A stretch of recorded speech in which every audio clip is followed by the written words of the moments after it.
This is Giants Kickoff, presented by J&R, stimulating New York's economy since 1971.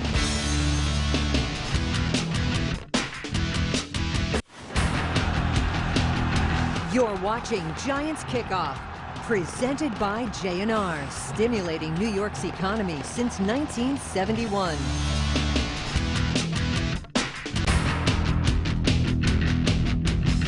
Thanks, Russ. Well, we have a warm night for football, that's for sure. After a very hot afternoon, we're in store for some very warm temperatures as we kick off the game at about 8:15.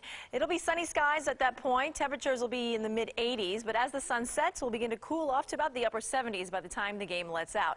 We'll have a light south wind coming in at about 5 to 10 miles per hour, so that won't provide much relief from all the warmth that we'll have across the area. That's a look at your forecast. Enjoy the game, everyone.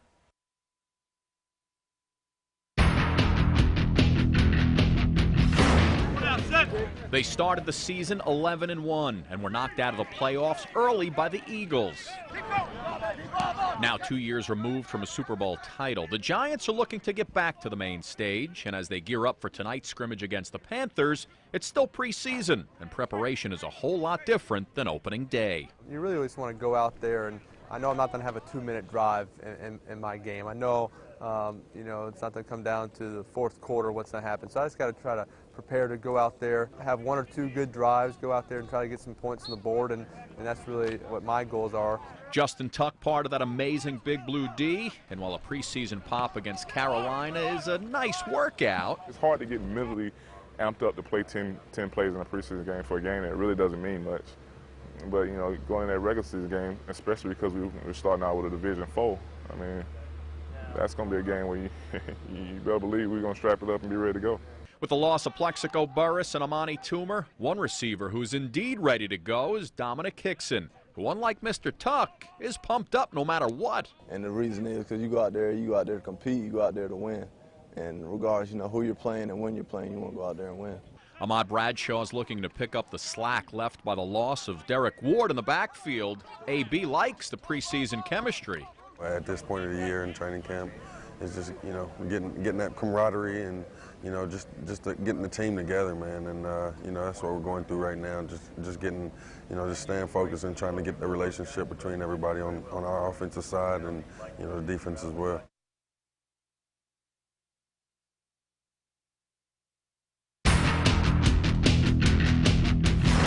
All right, Tom, going into a regular season game, there's a one-track mind, win. Going into a preseason game, you're looking for answers.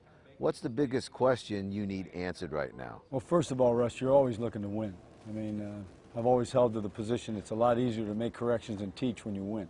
That having been said, it's about the personnel, playing people that you need to see to play to try to recognize how your team is going to be put together. There's roles, there's multiple roles for everybody, and you've got to solve some of those issues. And a lot of these young guys need to play. How difficult is it for a head coach, Tom, to, you know, you want your players to get work in preseason, that balance between getting them work and making sure nobody gets injured? That's very important. That is not an easy thing to do, but you have to realize also that our game is a physical game, and people have got to be allowed to play the game and to demonstrate that style, and it is a mentality. You know, and if you hold some concerns the other way, that's fine, but that can't permeate how you perform and how you play. So once you establish how it has to go, and sometimes it's unfortunate, but it's done by virtue of injuries. You know, sometimes you have to play certain people X amount of time because you have other people that are injured. Now you got to go play, and you got to be aggressive, and you're always telling these young guys, make an aggressive error. In particular, a guy like O.C. gets injured in preseason last year, you're losing for the entire season. Does that make you and any coach kind of gun-shy, worried about, please don't let it happen again? Oh, it always is that, you know, but that's the nature of our game. And it's not just because of the salary cap era either. There's only so many players of this kind of quality, and you can't afford to lose any of them. Now, the key to that, though, is that by virtue of which game it is, you have a number of snaps that a guy's going to play. And he knows that going in. So he's got to go play, and he's going to play hard for that exact number of snaps, and it just happens within a small number of snaps that unfortunately occurred last year.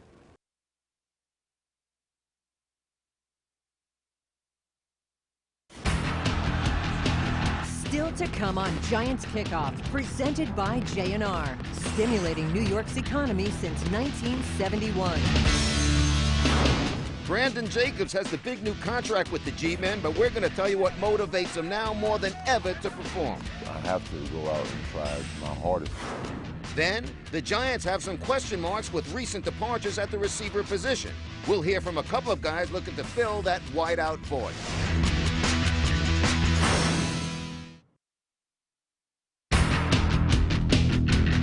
Well, it's no secret. One of the Giants' biggest needs going into this offseason, with, of course, the loss of Amani Toomer and Plaxico Burress, was that wide receiver position. So with their first-round pick, they took a young man from North Carolina, Hakeem Nicks. When you're a #1 draft pick in the NFL, especially here in New York, there's a lot of pressure. So you not only better be good, you better be mentally tough. And from watching and listening to Hakeem Nicks, you get the feeling he's both. Personally, you know, I'm not a big talker. You know, I'm more of a humble type. You know, I always got a smile on my face. I think my performance speaks for itself out on the field as far as my athleticism. And he expects that athleticism to lead to playing time when the games count for real. I mean, I expect to make plays when my name is called on. You know, I can't really control the depth chart, but what I can control is how hard I work and the effort that I put into it. And how about in terms of goals? Do you have an idea in your head what you want to do? I think I do, but I pretty much write them down and put them to the side and keep them to myself. And with their third-round pick, the Giants took Ramses Barton, a 6'6" wideout from a small school called Cal Poly. And because he's so tall, people immediately assumed he can be Eli's Plaxico Burress. That's really not something that's on my mind. My main goal right now is learning the playbook, you know, getting comfortable with the offense, the adjustments, and, you know, the details of the game, and making sure that I'm perfecting my craft on my end, and I can only be the best that I can be. And as far as his personal goals go, well, he, like his fellow rookie wide receiver, Hakeem Nicks, is playing it close to the vest. I don't go into things like this with expectations. You know, I try to be as prepared as I can and learn on the fly and hopefully have a little bit of fun with it. With the Giants at training camp up at Albany, I'm Duke Castiglione for My 9 Sports.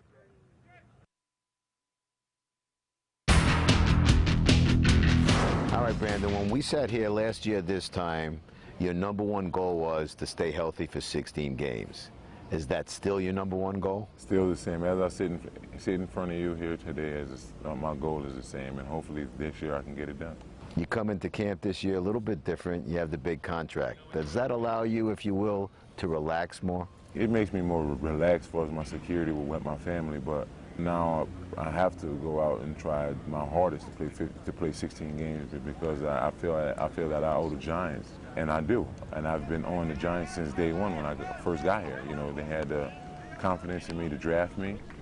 So, you know, I want to come out and be able to work hard and be able to do what I can do to help my team win as best I can.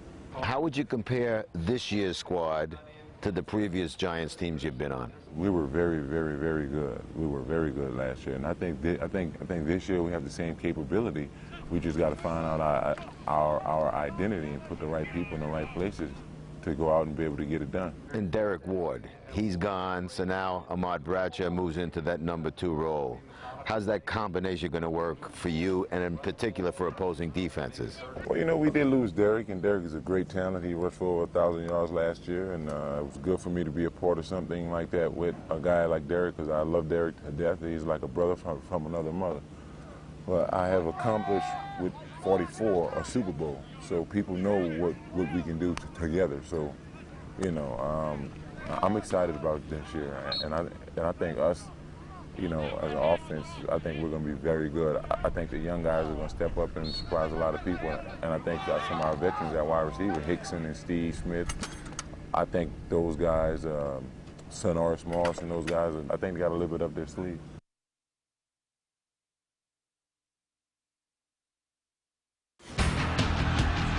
Still to come on Giants Kickoff, presented by J&R, stimulating New York's economy since 1971. I get the inside scoop on all things Giant Blue from team broadcaster Bob Papa. Then Justin Tuck has quite a game on the gridiron, but we'll tell you what he's been up to with some of his celebrity pals off the field to benefit children in our area. It was a need, and we could feel it.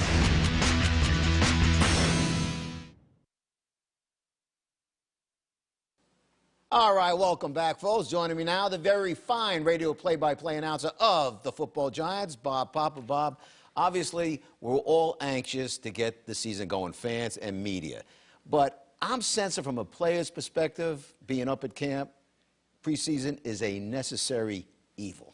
Well, Russ, it certainly is, but I think they do like the fact that they can actually hit other people other than their teammates. And let's face it, during training camp, Coughlin is really concerned about trying to avoid injuries as best as possible. And you hear him yelling all the time, keep your feet, keep your feet, keep your feet. He doesn't like when they get tangled up in piles. Tonight they can go play football, and this is a really good first barometer for a lot of players.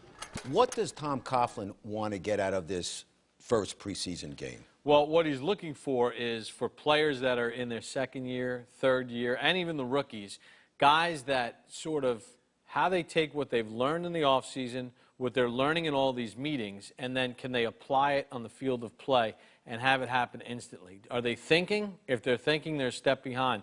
But if they can just react and play and let it flow, and we've seen that in camp with guys like Brian Keel and Terrell Thomas, then you know that you're on to something. Number one topic amongst fans and media during the offseason, where are the Giants going to get that number one top flight receiver? But I'm sensing from the coaching staff and the Giant players themselves, they're not all that concerned. They're confident. Well, they're confident in the players that they have, but there's no question, Russ, that that is the number one legitimate question. Because at the end of the day, you know the old saying, look on the back of the bubblegum cards? Well, there's not a lot on the back of these bubblegum cards. Since Eli Manning came into the league as a starter, since 2004, he's completed 504 passes to Amani Toomer and Plaxico Burress combined. They're not there. Steve Smith, the only guy that has real experience in Dominic Hickson. So until they prove it on the field in regular season games, it remains a question mark.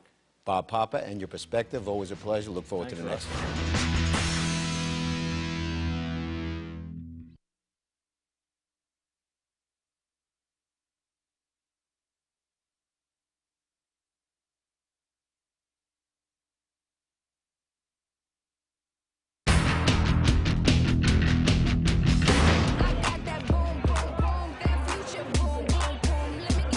They're playing pool for the future of underserved children. It was something that we felt as though we was passionate about it. We saw it was a need and we could feel it. Justin Tuck is out to sack illiteracy, and the Giants defensive end gathered up some of his celebrity friends for a little pool tourney to raise some big bucks for the purchase of books for kids in New York and his home state of Alabama. Me and my wife Lauren, we're definitely very, very passionate about education and children for that matter. And we felt as though reading was the that first stumbling block as far as building a solid educational background. I'm very proud of Justin for setting a great example off the field as well, and raising all the money really went to great use last year. This is our way of giving back, especially for Generation Next. We know that so many departments in the school system are being eliminated. So this is our way of making sure that we let the kids know that we want them to be educated, we want them to be able to read and write, that they've got next and we've got them. No matter what sport you play, or if you're an actor, comedian, everybody all has the same, goal and cause, is which to help our future generation. To come out and support a guy like Justin, it's very easy. It's kind of straight from the norm, the golf outing, and or a normal charity event. So this is nice. I asked him earlier. I said, talk to him about Sean O'Hara on the pool table. You take him? He said, absolutely. Well, yeah, he's a typical defensive lineman. They're always underestimating the offensive line and their talents and their athleticism. So I'm looking forward to a good challenge, good duel on the billiard table. How's your pool game? My pool game's good. I don't know if you remember, I had a little film out called Booty Call. And, that was on last night, by the way. And I used my assets to work the fellas on the pool table. Actor Anthony Anderson, not only the MC for the festivities. I'm going to double as a player, and then at the end, I'm going to double as winner of the event. So I'm wearing many hats tonight. So you're making the prediction right now that you come out on top tonight? I always come out on top because my mom always told me you're not trying if you're not cheating.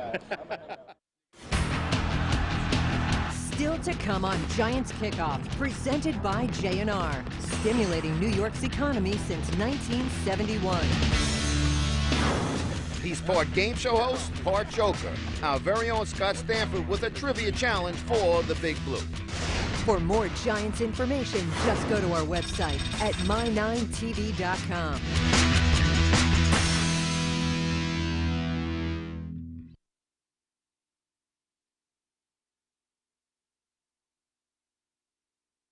Know your foe.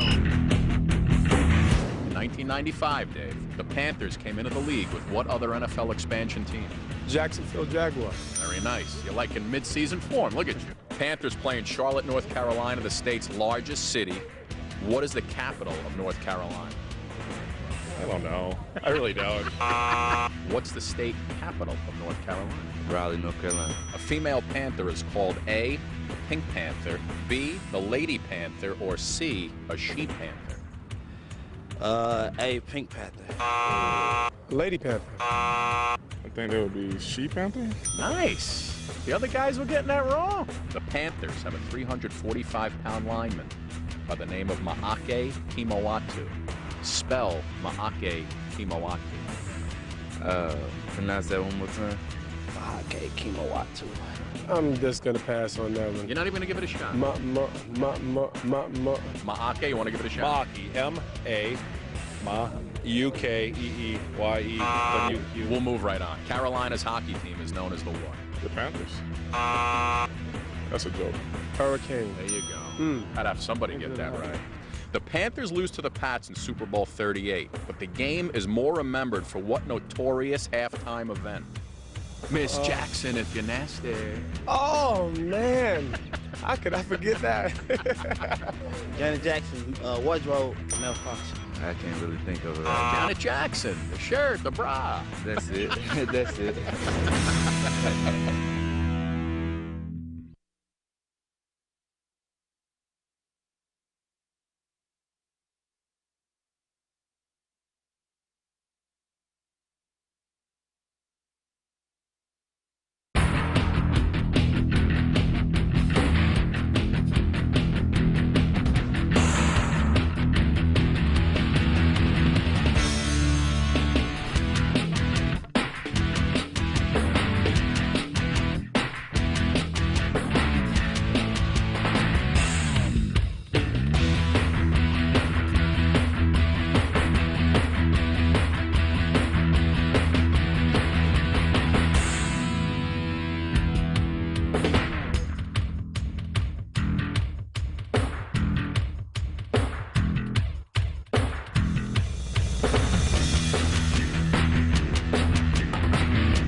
My 9 presents Giants 2009 Return to Glory.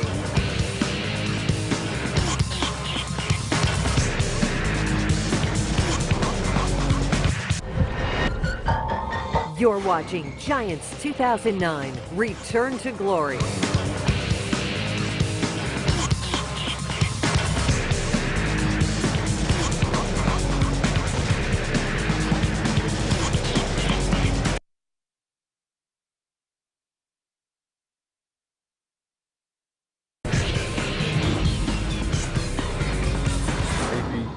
Is our fearless leader that gets things going. And with a Plexico Burris gun possession saga behind him, with no charges to face, Giants linebacker Antonio Pierce is ready to lead the Big Blue defense with a clear head and a healthy body. I feel good. I felt good for a while. Coaches and doctors' decision to make the decisions they made with me not practicing and playing, but I'm out there now, and that's what I'm looking forward to, going out there and playing with the boys. Linebacker Danny Clark is one of those boys, and the 32-year-old veteran looks to make more of an impact from the strong side position. I want to make sure that we're not considered the weak link of our defense. I mean, at the end of the day, we have some guys that made a lot of plays last year, and we have to be a lot better. Maybe we have to make more game-changing plays, and that's something that I want to bring to the table. You know, I did my job a year ago, but I want to do something that sets us apart and be able to be a factor in a game-winning opportunity. As cornerback Aaron Ross has been hampered with a bum hamstring, second-year man Kenny Phillips says he and his mates are ready to pick up the slack. We got two guys, and you know, Kevin Dockery, Terrell Thomas, and we have guys that can actually get the job done. I mean, Ross will be missed, but we got guys that can step up and make plays. How do you feel like you can raise your game up from last season? Just basically, you know, just being more vocal and you know, more, you know, hand signals and just basically playing ball. Just having our defense out there, starting unit together, playing well together, and getting used to one another. It's all about chemistry, and that's the way you play defense. with all the talent we have on the D-line, it could be easy for us to just, have a couple of good games early in the year and then think, oh, we're just going to step out in the field and dominate our lines. It just doesn't work that way. So hopefully for us, man, we could just be very hungry this year throughout the year, and hopefully that'll pay off for us. One guy clearly hungry to get back to some game action that counts is OCU Manura after missing all of last season with a knee injury. I'm ready to go. Last year was obviously very difficult for me. Didn't really get a chance to play past the Jets preseason game, so I'm looking forward to getting back out there. On the interior of the D-line, Fred Roberts and Barry Cofield hope to get help from free agent acquisition Chris Canty, who missed all of the preseason due to injury. But it's at the defensive end position that the G-men really look to strike fear into the hearts of opposing quarterbacks, with Osi and Justin teaming up with Matthias Kiwanuka to form a pretty impressive triple threat. I think you have starting caliber players, 3 starting caliber defensive ends, so I think the more we're able to roll them in and keep everybody fresh and everybody gets an equal amount of playing time, I think everybody's going to be happy, and we're going to keep offensive tackles on their heels. I think that's one of the reasons why our pass rush and our D-line play was so formidable that Super Bowl year. Is because Michael Strahan, myself, and OC, we would play the fourth quarter and really wouldn't be tired, just because we had a great respect for each other and knowing that all 3 of us consider ourselves to be starters, and it'd be the same thing as far as this year with me, OC, and Kiwi.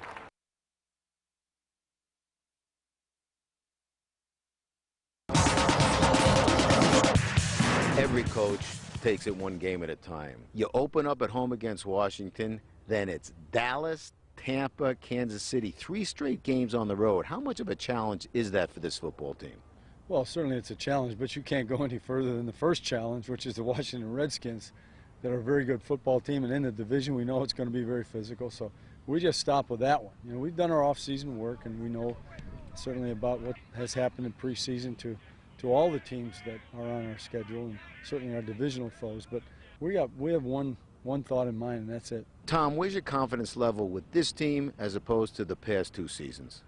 We've got to go forward and prove it on the field on game day. A lot of it is going to have to do with whether or not we can be fully manned with all the people that have had their issues in the preseason, and if that's the case, then we have to be excited about that. We in the media, myself included, our main focus has been who's going to replace Plaxico Burress, step up as the #1 receiver. I'm sensing you're not as concerned as we are. Well, we see progress.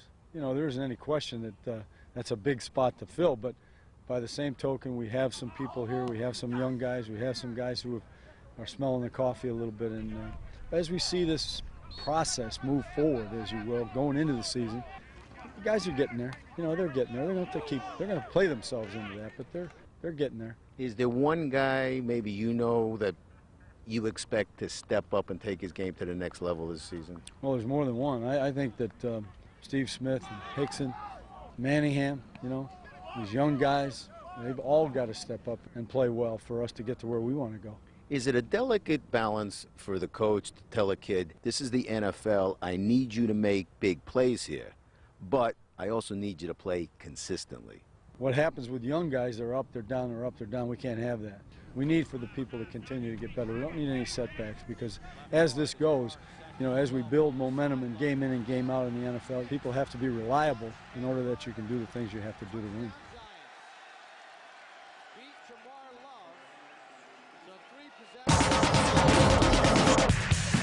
Fake the handoff, the flip for Selleck, and a touchdown for Philadelphia.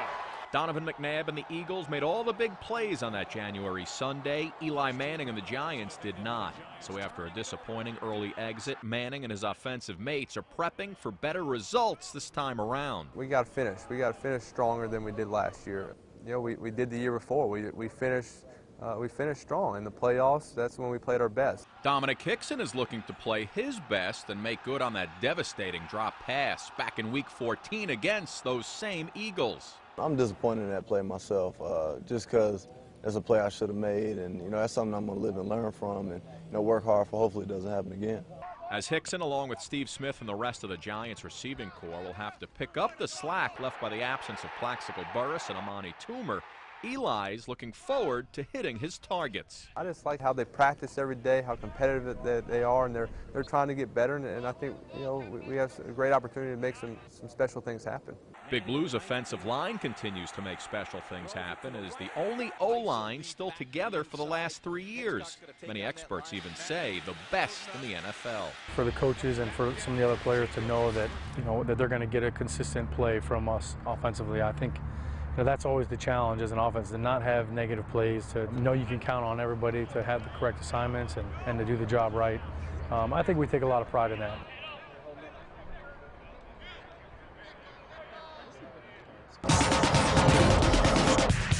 He'll get a lot more. Down the sideline and close to the end zone. Touchdown.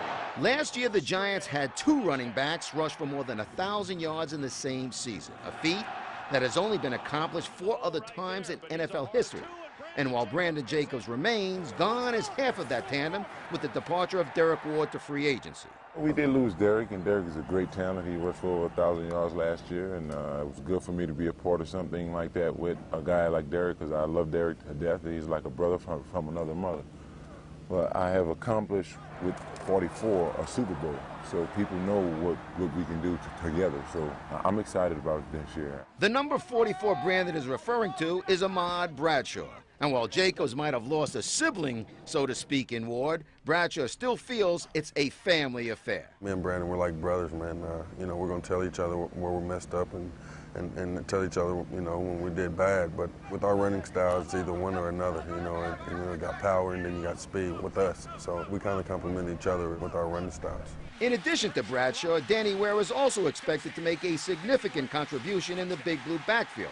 But the bulk of the Giants' running attack falls on the broad shoulders of Jacobs, who this past offseason signed himself a new 4-year deal worth an estimated $25 million. I have to go out and try my hardest to play 16 games because I feel that I owe the Giants, and I do. And I've been owing the Giants since day one when I first got here. They had the confidence in me to draft me. So, I want to come out and be able to work hard and be able to do what I can do to help my team win as best I can. And while Bradshaw has shown flashes of greatness in his first 2 campaigns with the Big Blue, including his performance in Super Bowl 42, it's consistency he's really looking to deliver this season. Bradshaw to the right. Got a terrific block. Bradshaw, touchdown. You set a goal for yourself this season?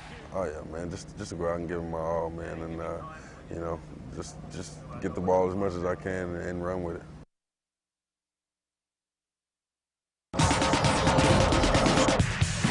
All right, Russ, thank you very much. It's no secret one of the Giants' biggest needs this past offseason was at the wide receiver position, especially with the losses of Amani Toomer and, of course, Plaxico Burress. So with their top pick in this year's draft, the Giants took a young man out of North Carolina by the name of Hakeem Nicks. When you're a #1 draft pick in the NFL, especially here in New York, there's a lot of pressure. So you not only better be good, you better be mentally tough. And from watching and listening to Hakeem Nicks, you get the feeling he's both. Personally, I'm not a big talker. I'm more of a humble type. I always got a smile on my face. I think my performance speaks for itself out on the field as far as my athleticism. And he expects that athleticism to lead to playing time when the games count for real. I expect to make plays when my name is called on. I can't really control the depth chart, but what I can control is how hard I work and the effort that I put into it. And how about in terms of goals? Do you have an idea in your head what you want to do? I think I do, but I pretty much write them down and put them to the side and keep them to myself. And with their 3rd-round pick, the Giants took Ramses Barton, a 6'6" wideout from a small school called Cal Poly. And because he's so tall, people immediately assumed he can be Eli's Plaxico Burress. That's really not something that's on my mind. My main goal right now is learning the playbook, getting comfortable with the offense, the adjustments, and, the details of the game, and making sure that I'm perfecting my craft on my end, and I can only be the best that I can be. And as far as his personal goals go, well, he, like his fellow rookie wide receiver, Hakeem Nicks, is playing it close to the vest. I don't go into things like this with expectations. I try to be as prepared as I can and learn on the fly and hopefully have a little bit of fun with it. At the Giants training facility, I'm Duke Castiglione for My 9 Sports.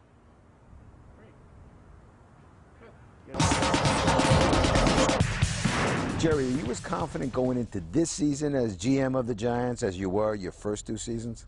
Russ, you know what? I like this team. People ask me, is this team better than the previous couple of teams? It has a chance to be, but until you win those games, you know, the first team won a Super Bowl last year. That team, you know, won 12 games, NFC East champs. So this team has potential to be better, but you have to get out there and do it. But I do like this team. Aside from injuries, of course, your biggest concern for this team? I don't have a lot of concerns, except, you know, like you said, injuries are a concern for us, but my number one concern for us to take care of our own business. We have to go out there and play with intensity. This is the formula for us. Play as a team, okay? Win the physical battles, and don't kill yourself with bad penalties. If we do those things, we'll win a lot of games. Can you give us a name we don't expect, but you expect to, if you will, step up and make a major contribution this season? Mario Manningham, he's got a lot of potential to be really a good player for us, so we expect him to advance much further than he did last year as a rookie. And any of the young receivers could pop out and really have a big season for us, and we're expecting for some young receivers to do that for us. Back in the secondary, you know, Kenny Phillips, we expect him to be a good player, and so I expect him to have a big year. He's had a knee that's been bothering him a little bit, but we expect him to have a big year. The running back situation, we know what Bradshaw is going to do. Danny Ware is a guy that he could really come on and really do something special for us. Is there any kind of Plaxico Burress hangover, or was that settled once you parted ways with him? I don't think you can call it a hangover at this point. It's a whole new season, you know, and we've made the adjustments. Our coaches have made adjustments, and, you know, we're just looking forward for the people on this team right now to move forward into the season and to do a good job for us. Ramses Barden, because of his size, there's the comparisons to Plaxico Burress. Now, is that going to place unfair expectations on the young man? A physical comparison, you can't help but think, wow, this guy's, you know, 6'6", you know, he's got a huge wingspan. He is very talented. But to compare him to Plaxico, a seasoned veteran, you can't compare him to him yet. I think he has a chance to be a really good football player for us, and I think he'll play sooner than people think.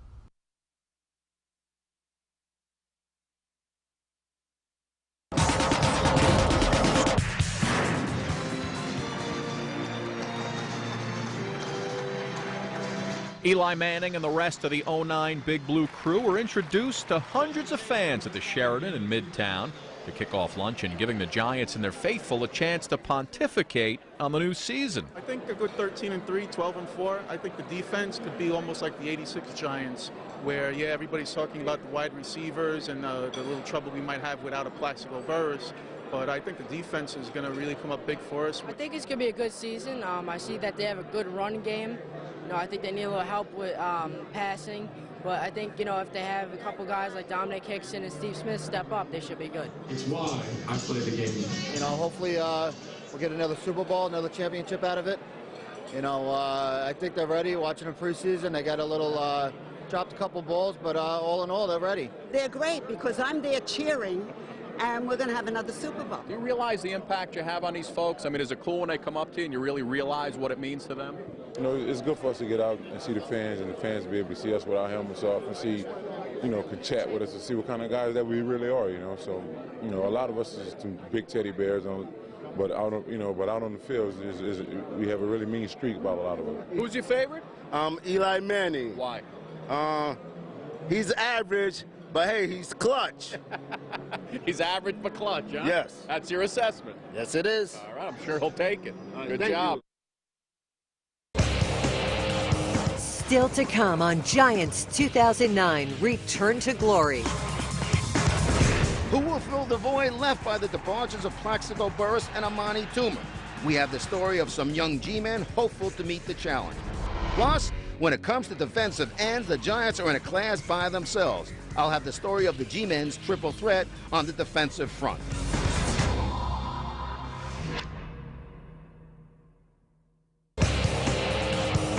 Still to come on Giants 2009 Return to Glory.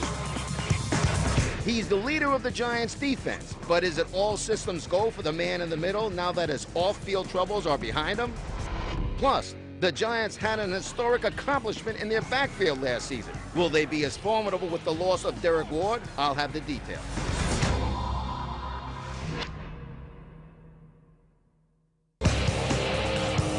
Still to come on Giants 2009 Return to Glory. Scott caught up with some of the Giants faithful and their high hopes for 2009. Plus, when it comes to Big Blue personnel, he has the last word. We sit down for a chat with Giants General Manager Jerry Reese. For more Giants information, just go to our website at my9tv.com.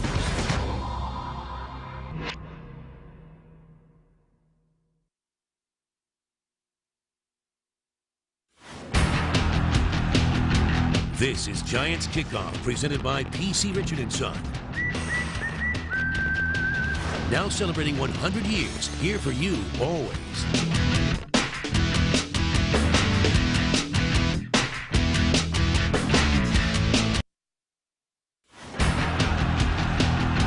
You're watching Giants Kickoff, presented by P.C. Richard & Son. Now celebrating 100 years, here for you always.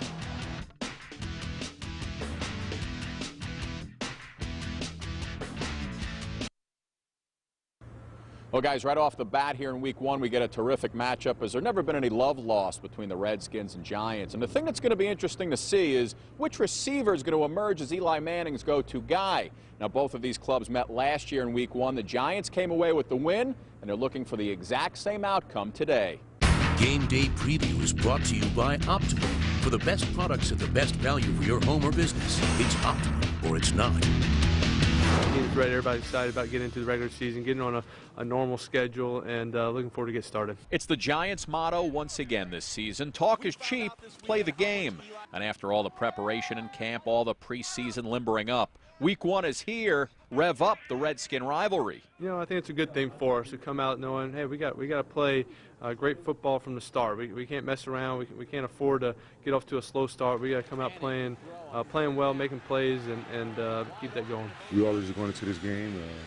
We're getting ready to play a hard-fought physical football game against a division opponent, and we know how it is. You know, we know they got a lot of talent. We know they're all healthy, and we got to go in there with our A game. After opening up with a 6-2 record last season, the Redskins sputtered out to an 8-8 finish. So Washington's looking to bring their A game as well. Everything about this year is totally different than 365 days ago. So yeah, we're definitely feeling a lot more confident than we did last year, and hopefully it shows up on Sunday. You got to stop the run. I mean, you got to be tough up front, fill in the gaps, and play sound defense. I mean, come downhill and just try to stop the run and make Eli change his game plan. And, you know, you got to think about it. I mean, they got a veteran O-line. They got a Pro Bowl wide receiver, tight end, and running back, and fullback. So they got a lot of weapons, and, you know, I think we beat them twice last year, so they really want to come in here and beat us. For Sonoris Moss taking on big brother, Skins receiver Santana Moss, well, it's always fun for the entire family. Last year we faced him in the first game, and this year we face him again, so it's going to be a great one. Does he ever try and get any inside plays out of you? No, not at all. Not at all. No insider trading, huh? No inside trading, man, not at all. It's all fun. So how important is Week 1? Well, stats over the last 30 years say the teams that take their opener are twice as likely to make the playoffs as teams that lose here in Week 1. You could take that for what it's worth. Guys, back to you in the studio.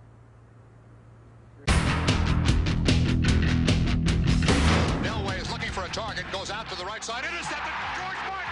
Former Giant great George Martin walked across America, raising much-needed money and awareness for 9/11 first responders, many of whom are still battling serious health problems.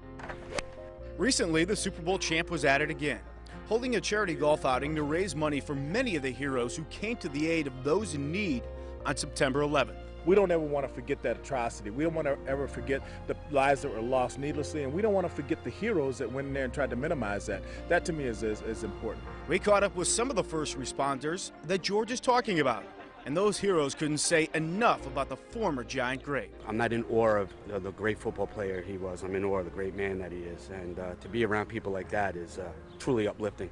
Surprise to me that I had cancer, and then when I started checking around and doing the numbers, it surprised me even more to find out how many New York City firefighters had contracted rare forms of cancer, how many have passed away, how many will pass away. A co-captain of the 1986 Super Bowl squad, George began his journey for 9/11 in September of 2007.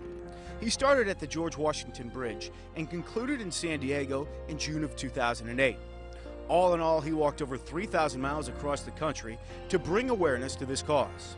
Today, he will once again walk from the GW to Giant Stadium to raise additional funds through his continuing efforts, a journey for 911.info, and he's raised more than $3 million to aid first responders from the 9/11 tragedy.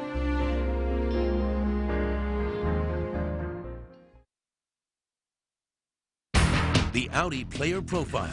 Audi, truth in engineering. After sitting out an entire season, you're getting the Washington Redskins in a game that counts finally. You've got to be chomping at the bit to hit somebody. I'm ready to go. Last year was obviously very difficult for me. Didn't really get a chance to play past the Jets preseason game, so I'm looking forward to getting back out there. Host, how difficult was it for you last season, especially when the defense was wearing down at the end of the season and all you could do was sit and watch? I didn't really see them wearing down. I just saw teams preparing a lot better for them. You know, they did a couple of things, kept backs in, and tried to slow down that pass rush that was so effective at the beginning of the season. And I think they did an admirable job. You know, unfortunately, I wasn't there to help them, but you know, things have changed this year. What'd you learn about yourself last season being out? I learned a lot. I learned that I could be a media personality.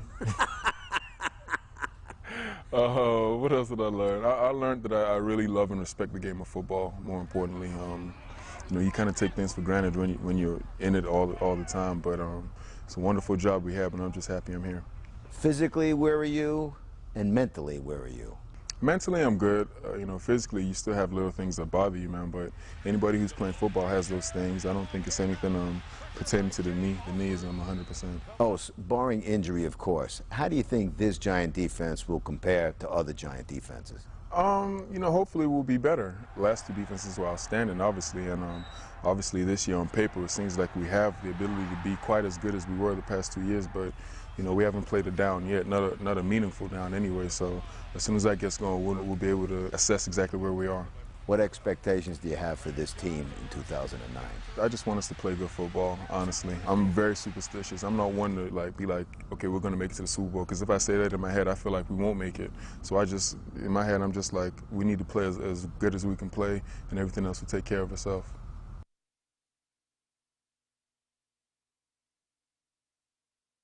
Yeah, you know, every year the Giants and their fans get together for a little kickoff luncheon. And for the 43rd year, the G-Men did not disappoint as they got a chance to hang out with some of their faithful. And the fans are ready for some big things out of Big Blue.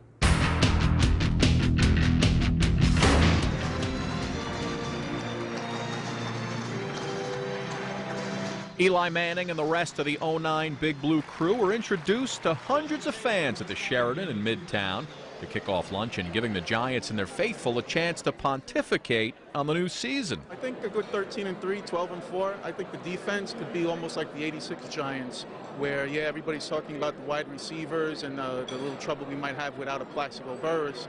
But I think the defense is going to really come up big for us. I think it's going to be a good season. I see that they have a good run game.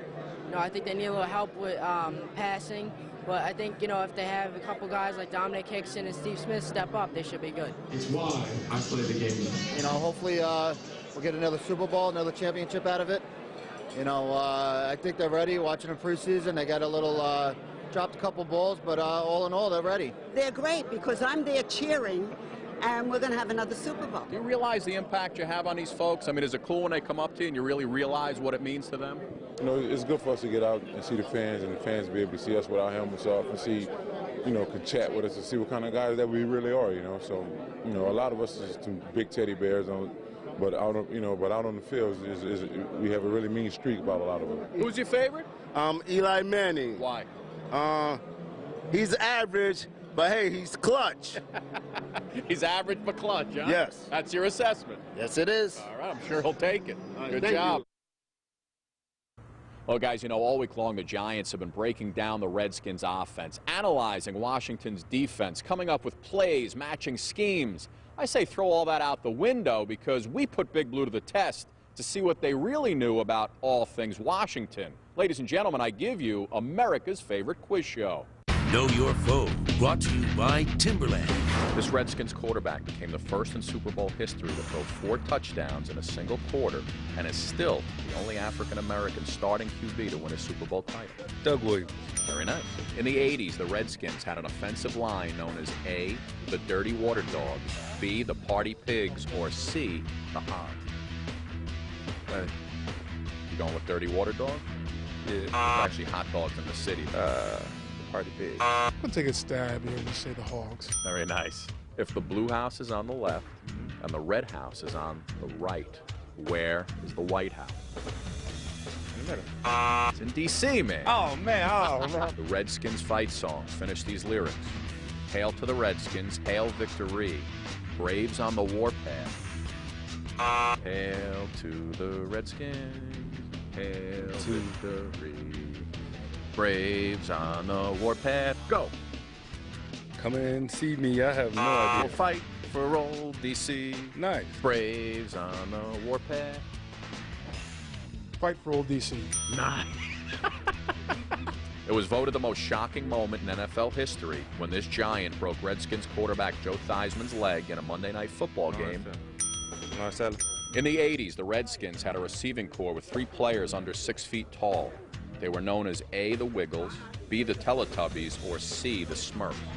Smurfs. The Watergate Hotel is located in D.C. Which president is most closely associated with the Watergate Hotel? Nixon. Oh, come on, man. Good job. Know Your Foe, brought to you by Timberland. All of our contestants appearing on Know Your Foe today received the complimentary George Washington bobblehead doll. Big in-division game coming up later on today for the G-Men. Russ, Duke, let's go back to you guys in the studio.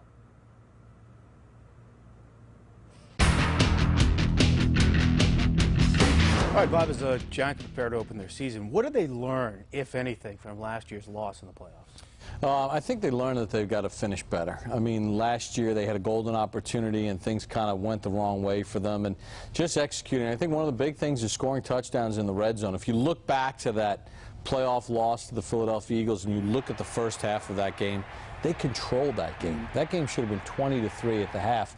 But, you know, you settle for field goals, you make red zone errors, and next thing you know, you find yourselves getting beat. So that's a real emphasis this year. What problems do the Redskins present on offense and on defense for the Giants this week? Well, Clinton Portis obviously is healthy, and he's obviously a talented running back. I mean, he's a guy that's put up 1,200 yards a year 6 times in his career. Physical running back, he can hit the home run. And then you got to watch out for a guy like Santana Moss, who's had some big games against the Giants over the years, and they'll throw a gadget play in with a halfback option. Is there any players, or maybe one player in particular, that you think is really going to emerge this year and have a big impact for Big Blue? Well, I think Mario Manningham has an opportunity to really be a playmaker. He's got tremendous athleticism, and he's dynamic physically, and I think he's a guy that can really get an opportunity here to assert himself. And Terrell Thomas is a guy who's had to get a lot of reps because of the injury to Aaron Ross, but he had a first-round grade from a lot of teams, and the Giants were lucky to get him in the second round. OC's back. Do you expect him to regain that form he had from 2 years ago? What do you expect? I think big things from OC because Tuck has developed into a Pro Bowl player. Plus you've added Canty and Rocky Bernard, and you still have Robbins and Cofield here. So, and Kiwanuka, can't forget about Matthias. But I think OC can pick up where he left off and take his game to a whole nother level. And really, when you think about the Giants and you talk about their draft and Hakeem Nicks and all the players that they added via free agency, you add OC back into it, it's like adding a first-round pick. And I think OC, based on this rotation, if guys can stay healthy, should have a huge year. Bob, thanks for your time. All right, dude.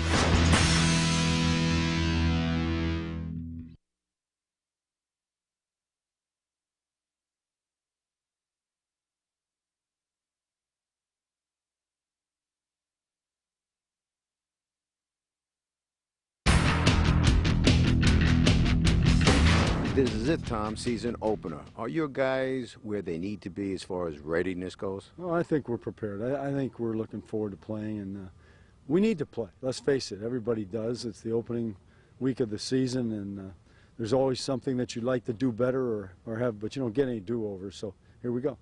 Because after this week, you have 3 on the road, does that add a bit of urgency to win this week?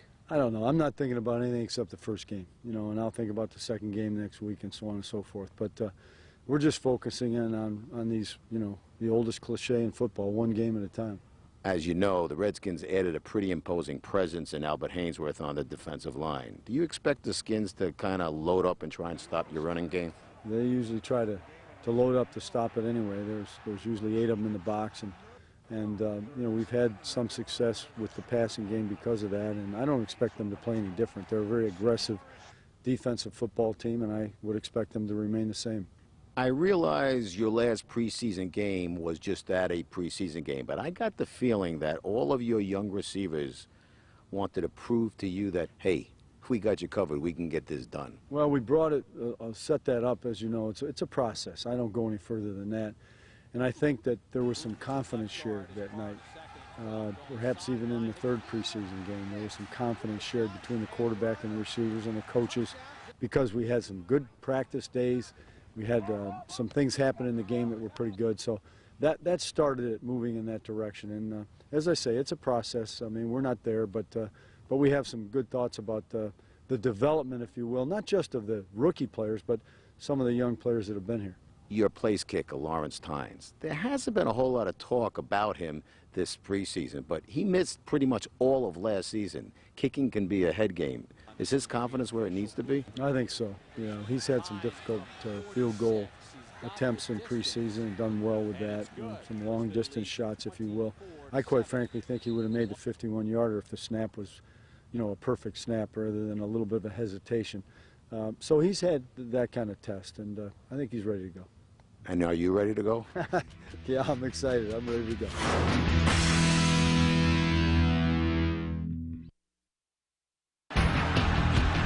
Still to come on Giants Kickoff, presented by P.C. Richard & Son. Now celebrating 100 years, here for you always. He's a former Giant great who continues to do great things off the field. We'll have George Martin's latest contribution to the local community. Then he's back. OCU Manura is back with the Big Blue and looking to make a major contribution to the Giants' defensive attack. I'll have the details.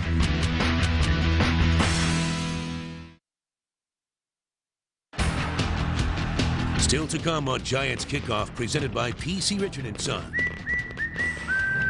Now celebrating 100 years, here for you always. Scott caught up with some of the Giants faithful and their high hopes for 2009. I get the inside scoop on all things Giant Blue from team broadcaster Bob Papa.